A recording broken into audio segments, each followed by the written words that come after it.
Ja, fast Pflicht und vor allem das Dirndl scheint die Fantasie kräftig anzuregen. Nicht nur, dass es die frühere Arbeitskleidung mittlerweile in allen erdenklichen Stoffen und Saumlängen gibt. Nein, das Dirndl muss heutzutage auch ganz schön was aushalten, denn manche Frauen verführt es zu tollkühnen Taten.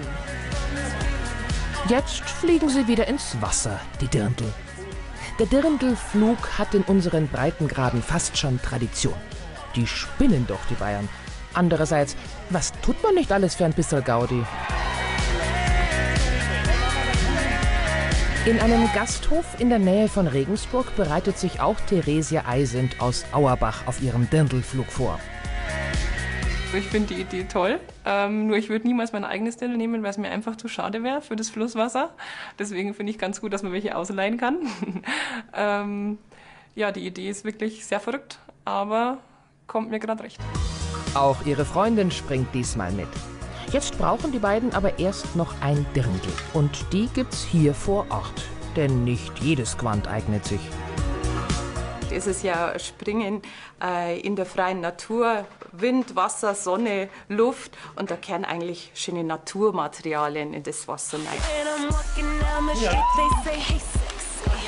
In einem schicken Dirndl ins kalte Nass hüpfen. Die Idee hatte angeblich eine Dame aus Österreich. Diese Schneiderin wollte ihre Kinder vom Bahn abholen und die Kinder haben gesagt, na Oma, wir gehen nicht heim, erst wenn du ins Wasser kommst. Und die Oma ist recht sportlich und ist ins Wasser gesprungen. Und dann hat sie sich gedacht, das ist eigentlich eine nette Idee für meine Kunden im Sommer, dass ich die alle zum Dirndlflugtag einlade.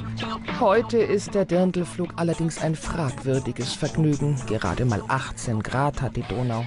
Das kostet Überwindung. Es ist abschreckend, definitiv, weil ich dann nachher ganz reinspringe, nicht nur meine Füße, sondern wirklich alles. Und das ist schon hart, die Vorstellung, aber ich werde es machen. Sogar Männer sind heute im Dirndl dabei. Und schau an, so kurz vor dem Start wird's einigen etwas mulmig.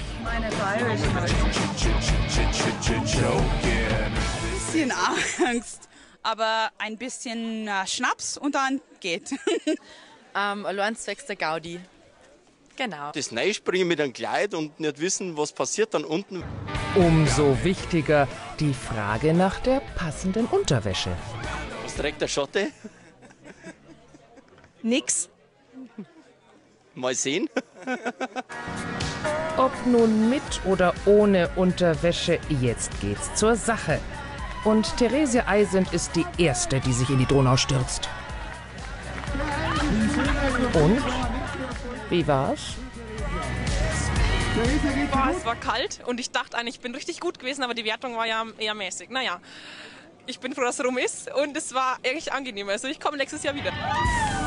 Auch die anderen Teilnehmer schlagen sich recht wacker mit Accessoires und Showeinlagen. Vielleicht haben sie ja doch recht, die Bayern. Nur auf die Wiesen wäre ein Dirndl doch viel zu schade. Mit der Stärkung!